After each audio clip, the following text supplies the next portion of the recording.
साथियों नमस्कार। आज चर्चा करेंगे जो केजरीवाल की कल सुप्रीम कोर्ट ने बेल देने से मना इंटरिम बेल देने से मना कर दिया इस बारे में, और जो अभिषेक मनु सिंघवी के वहाँ पे जो दलील है उसके बारे में कुछ बात करेंगे। कुछ दिन पहले 5 अगस्त को सीबीआई अरेस्ट को चैलेंज किया था हाई कोर्ट में सिंघवी ने केजरीवाल की तरफ से कि ये जो गिरफ्तारी है ये इलीगल है और उसकी जो रिमांड थी वो भी गलत थी।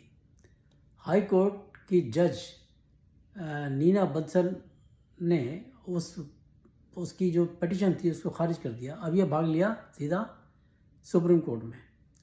सुप्रीम कोर्ट में कल जब हियरिंग हुई तो उसके अंदर उन्होंने उसको इंटरिम बेल देने से मना कर दिया और आगे सीबीआई को नोटिस दे दिया और उनसे अगली डेट जो फिक्स कर दी 23 तारीख। मतलब फटाफट केस फिक्स होते हैं जी। और यही तो कारण है कि कुछ लोग हैं जिनके केसेस लगातार चलते हैं और केस सुप्रीम कोर्ट में पिछले 5 साल में 35% बढ़ गए।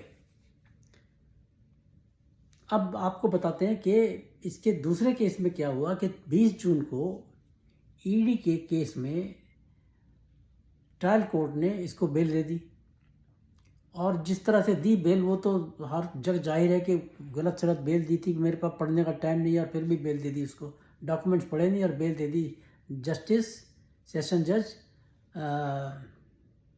न्याय बिंदु ने।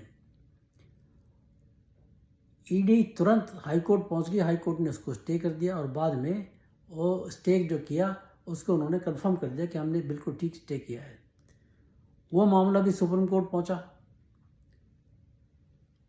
अब 12 जुलाई को सुप्रीम कोर्ट के जस्टिस संजीव खन्ना और जस्टिस दीपांकर दत्ता ने जो इसकी हाई कोर्ट ईडी के केस में हाई कोर्ट के ऑर्डर के खिलाफ अपील चल रही थी कि जी वो इलीगल अरेस्ट है, और उसके ऊपर उन्होंने वो इशू को लार्जर बेंच को भेज दिया और उसको बेल दे दी। और लार्जर बेंच को भेजने के लिए उन्होंने कहा जी ये तो बेल देने के लिए कहा कि ये तो जी 90 दिन से जेल में पड़ा है, ये तो बड़ी मतलब गलत चीज़ है, ये वो पता नहीं क्या क्या उन्होंने अपने व्यूज़ दिए और 3 इश्यूज बना दिए उसके अंदर कि नेसेसिटी क्या थी इसको अरेस्ट करने की, ये बड़ा लार्जर इशू है नेसेसिटी और लार्जर बेंच को भेज दिया मामला। और उसके अंदर ये इशू बनाए कि need and necessity for arrest, इसको एग्जामिन करने के लिए बड़ी बेंच की ज़रूरत है। कमाल है जी। मतलब वो जो सेक्शन 19 ऑफ पीएमएलए एक्ट है उसके अंदर उसको मतलब खुद ही चैलेंज कर रहे हैं। सही बात यह है कि ये पीएमएलए एक्ट को ऐसा तोड़ मरोड़ देना चाहते हैं कि बिल्कुल डायलूट हो जाए और जो चोर उचक्के हैं उनको मौज हो जाए उन लोगों की। ये हर मतलब हाई कोर्ट और सुप्रीम कोर्ट हो, ये 1 by 1 कभी कोई जजमेंट देता है कभी कोई जजमेंट देता है। अब सवाल ये है कि आप 2 जज बैठे थे, आप मतलब you were not capable of deciding the issue. ये भी तो हो सकता है कि एक जज संजीव खन्ना जी उसको ओके करना चाहते हो कि इसको कि इसकी जो अरेस्ट है इसको इलीगल डिक्लेयर कर दें, और दीपांकर दत्ता मना कर रहे हो तो उनका 3 जज की बेंच को भेज दो, फंद कट जाएगा हमारे से। हो सकता है, कोई बड़ी बात नहीं है। अब जब कल इसको बेल देने से उन्होंने मना किया तो अभिषेक मनु सिंघवी ने वहाँ पे कहा जी ये बड़ा क्या बोलते हैं वो स्ट्रेंज केस है कि इसको पहले सुप्रीम कोर्ट ने 10 मई को इंटरिम बेल दी, इलेक्शन के लिए दी थी। फिर इसके बाद इसको दूसरी बेल मतलब अभी जो मैं आपको बता रहा हूँ इसको इंटरिम बेल फिर से बेल दे दी, और कहते हैं जी सीबीआई के केस में इसको लोअर कोर्ट से बेल मिली थी। यार कौन से लोअर कोर्ट से बेल मिल गई सीबीआई केस में? लोअर कोर्ट से केवल एक बार बेल मिली है और वो भी ईडी के केस में। तभी तो ईडी ने उसको हल्ला मचाया था कि जी हमारे तो डॉक्यूमेंट भी नहीं पढ़े सेशन जज न्याय बिंदु ने, और इन्होंने फिर भी बेल दे दी। तो ये कहाँ से लाया केस के भी सीबीआई के केस में इसको बेल मिल गई? अरे सीबीआई के केस में बेल मिल जाती तो फिर तुम हाई कोर्ट में जाते क्यों? हाई कोर्ट में तुमने बेल को भी तुमने बेल ही मांगी थी ना हाई कोर्ट में, तुमने उसके किसी और ऑर्डर को चैलेंज नहीं किया वहाँ पर। वो जो ऑर्डर था उसका तुमने ये अपील की वहाँ पर हाई कोर्ट में कि जी इसकी अरेस्ट इलीगल है, और वो उन्होंने मना कर दिया कि इलीगल नहीं है, लीगल है। तो ये बड़ी ताज्जुब की बात है कि अभिषेक मनु सिंघवी ने ऐसा घुमाने की कोशिश क्यों की कोर्ट को।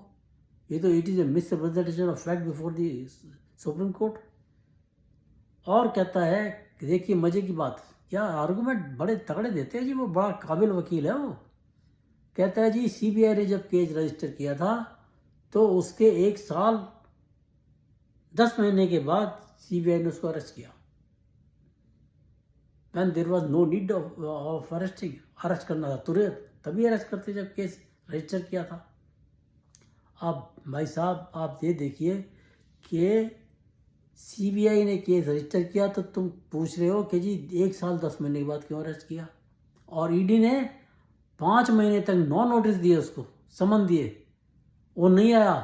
फिर हाई कोर्ट में फिर ये दलील दी कि हम अपीयर होने के लिए तैयार हैं लेकिन हमारे को अरेस्ट ना किया जाए। हाई कोर्ट ने मना कर दिया, उन्होंने अरेस्ट कर लिया। तो उसके अंदर दिक्कत ये है कि तुमने अरेस्ट क्यों किया। ईडी को ऑब्जेक्शन ये लगा रहे हैं कि आपने बिना बताए उसको अरेस्ट कर लिया, बिना किसी कारण के अरेस्ट कर लिया। मतलब 5 महीने का टाइम दे के भी उसको अरेस्ट नहीं करना और 1 साल 10 महीने के बाद भी अरेस्ट क्यों किया। ये अजीब, मतलब ये क्या फिलॉसफी चला रहा है वो कि अरेस्ट करो तो क्यों कर लिया और नहीं करो तो क्यों नहीं किया था इतने दिन तक। ये अच्छा तमाशा हुआ। फिर अब आप देखिए कि मेरा एक ओपिनियन है, बड़ा फर्म ओपिनियन, मैं पहले भी कई दफ़ा कह चुका हूँ कि अगर तुमने बेल मांगी है और तुम एक तरफ उसकी अरेस्ट की लीगलिटी को चैलेंज कर रहे हो तो सुप्रीम कोर्ट ने अगर एक बार किसी कोर्ट ने भी अगर जिसके पास ये इलीगलिटी का इशू है उसने अगर बेल दे दी उसको, चाहे इंटरिम बेल दी चाहे रेगुलर बेल दी, तो उस बेल देने के बाद बेल कब मिलती है, जब अरेस्ट है। अरेस्ट कोई गलत अरेस्ट पे तो बेल नहीं मिलेगी ना। अगर आपने बेल दे दी तो इसका मतलब जो अरेस्ट है वो लीगलाइज अपने आप हो गई ऑटोमेटिक। चाहे कोई वकील हो चाहे जज हो, पता नहीं मेरी बात से सहमत होंगे नहीं होंगे, लेकिन जो एक कॉमन लेमैन की भाषा में अगर आपने उसको बेल दे दी तो उसकी लीगलिटी का कोई इशू ख़त्म हो गया बिल्कुल। There is no issue left for judging the legality और illegality of the arrest. That arrest is legal, आगे आप कुछ नहीं कर सकते उसके अंदर। अब आप देखिए कि थोड़े दिन पहले, 4 दिन पहले, सुप्रीम कोर्ट के जस्टिस BR गवई ने और जस्टिस के विश्वनाथन ने सिसोदिया को बेल दे दी। उन्होंने कहा जी बिना ट्रायल के इतने लंबे समय तक कोई गिरफ्तारी नहीं रह सकती। और उसके अंदर कहता है जी लोअर कोर्ट ने उसके अंदर ये नहीं पाया कि इसकी वजह से देरी हो रही है। अरे भाई साहब, लोअर कोर्ट ने जो तुम्हारे कहते हैं 7 अक्टूबर को हमने गाइडलाइंस दी थी उसके इसके अंदर कोई ट्रिपल टेस्ट फेल नहीं होगा, अरे उसके बाद भी लोअर कोर्ट ने उसको बेल देने से मना कर दिया था और उसको लेके चैलेंज किया गया था हाई कोर्ट में। हाई कोर्ट से तभी तो आपके पास अपील पहुंची। जब हाई कोर्ट के पास केस गया, रिजेक्ट हो गया, तो आप हाई कोर्ट ने जो कहा उसको सुनिए ना। हाई कोर्ट ने साफ साफ कहा था कि केस के डिले में ईडी और सीबीआई की कोई जिम्मेदारी नहीं है। उन्होंने एक तरफ सीधा कहा था कि केस में डिले हो रहा है तो वो सिसोदिया की तरफ से डिले हो रहा है, और सुप्रीम कोर्ट लोअर कोर्ट की बात सुन रहा है। हाई कोर्ट जो ऑब्जर्वेशन दे रहा है वो ध्यान नहीं दे रहे। ये बड़ी सरप्राइजिंग चीज़ है कि सुप्रीम कोर्ट लोअर कोर्ट की बात को वेटेज देगा, हाई कोर्ट की बात को वेटेज नहीं देगा, जिसकी ऑर्डर को चैलेंज किया गया है।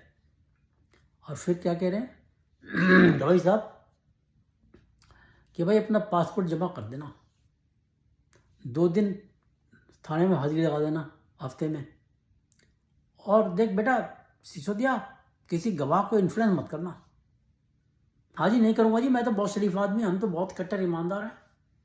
आपने कह दिया कि आपने कह दिया कि भाई गवाह को इन्फ्लुएंस मत करना, और वो मान जाएगा, वो नहीं करेगा। मिलॉर्ड, ये वो चीज़ है, ये वो पार्टी है, आपको याद होगा तजिंदर बग्गा, उसको घर से उठाने के लिए चल पड़े थे, पुलिस भेज दिए थे पंजाब से, दिल्ली की पुलिस नहीं भेजी, पंजाब से। बंदा दिल्ली रहता है, केस पंजाब में लगाया। और वो कौन सा चैनल है, टाइम्स नाउ, उसकी बेचारी रिपोर्टर, वो खोद के पूरा केस निकाल के लाई शीश महल का, उसको उठा के पंजाब में जाके ले गए, उसको अरेस्ट करके। ये गवाह को इन्फ्लुएंस नहीं करेगा। जो सबसे बड़ा मुद्दा यही था कि इसके अब तक बेल नहीं मिली हाई कोर्ट तक से और सुप्रीम कोर्ट से भी, कि ये इतना इन्फ्लुएंशियल आदमी है, और उससे तो उसका तो पापाश्री हैं केजरीवाल, वो उससे भी ज़्यादा इन्फ्लुएंशियल आदमी है। ये तो किसी को भी कहीं पे भी इन्फ्लुएंस कर देंगे, गवाह को बरगला देंगे। आप वही तो इशू था कि बंदा बरगला सकता है, दबा सकता है, और आप फिर भी उसको बेल देंगे। बड़ी ताज्जुब की बात है। और बेल देने के बाद तो आप केस तो अब देखिए, देरी तो अब होगी केस में अभी तो कुछ देरी नहीं हुई है, केस में देरी तो अब होगी। बेल दे दी सोनिया गांधी को, राहुल गांधी को, केस 12 साल से चल रहा है, 12 साल। तो ऐसे ही केस चलते हैं बस। लालू यादव को बेल दे दी, उसकी अपील के ऊपर पूरे 11 साल हो गए हैं। 2013 दिसंबर में उसकी पहली अपील हुई थी, आज 24 है। तो बेल दी और मामला ख़त्म, फिर तो कुंभकर्ण की नींद सो जाएंगी अदालतें। यही हो रहा है बस।